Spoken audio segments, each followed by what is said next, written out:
Hello everybody, welcome into your Talking Fitchburg headlines on Wednesday, September 20th, 2023. Here to bring you the latest updates of what's going on in Fitchburg. We're going to start off with a police report from two officers who were injured during an arrest. So on Tuesday, September 19th, Fitchburg officers were dispatched over a disturbance over a vehicle being towed from the 3300 block of Leopold Way. And the initial responding officers arrived to find a large group of people forming who were arguing with a tow truck driver.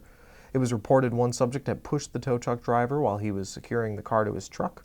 During the arrest of this individual, a Fitchburg police officer was injured after the subject kicked him in the face. During the course of the first arrest, another subject attempted to interfere by charging the arresting officer. This attempt to interfere with the arrest was witnessed by a fellow officer who intervened and stopped the attack from continuing. The second subject became resistant to police when taken into custody, causing injury to a second officer. Due to the size and nature of the disturbance, the Fitchburg Police Department was assisted by the Dane County Sheriff's Office and the City of Madison Police Department. Aisha T. Jones, 44, of Fitchburg, is expected to appear in court on November 6th for battery to a law enforcement officer. So in slightly more exciting news, Fitchburg Fall Fest is coming up at the Farmers Market this Thursday. That's September 21st. Starting at 3 p.m., you'll be able to go on down to the Agora Pavilion on 5500 East Sherrill Parkway in Fitchburg. The admission's completely free, so come on down and attend the Fall Fest. You can celebrate with Culver's, frozen custard, free carriage rides, water bottles and tote bag handouts by Oak Bank, and there should be some live music, so that should be really exciting. Come on out. That's this Thursday if you're watching today. Come on out 3 to 6 p.m.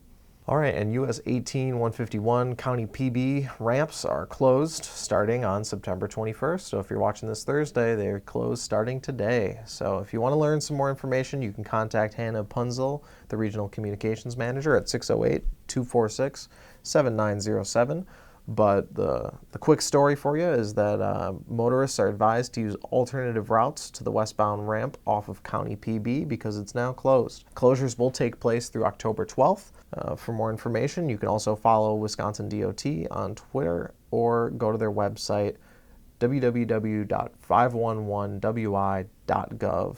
You can also go to the Fitchburg's website for police and fire monthly reports. Both of those are out right now, so you can get some great statistics on calls for service and notable events, different promotions or hirings, some anniversaries for staff members. Both police and fire are now releasing monthly reports, and you can view those on our website.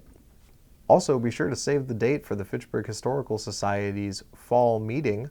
You can learn more about this from Talking Fitchburg if you watched the interview with Eileen Keller, but if you didn't, let me give you a quick rundown of what's going on. Sunday, October 15th at 1:30 p.m., they will be hosting their seasonal meeting, and the topic for this one is the Swan Creek Sewing Circle, 100 Years of Neighborliness. That's happening at the Fitchburg Public Library, so show up and check out the fall program. It will highlight one of the area's oldest organizations, the Swan Creek Sewing Circle, founded in 1915 with the purpose of neighborliness. It provided a way to connect a group of rural women at a time when travel and communications options were limited. 4 generations of women had continued the circle's traditions and survived the challenges that COVID restrictions and precautions imposed.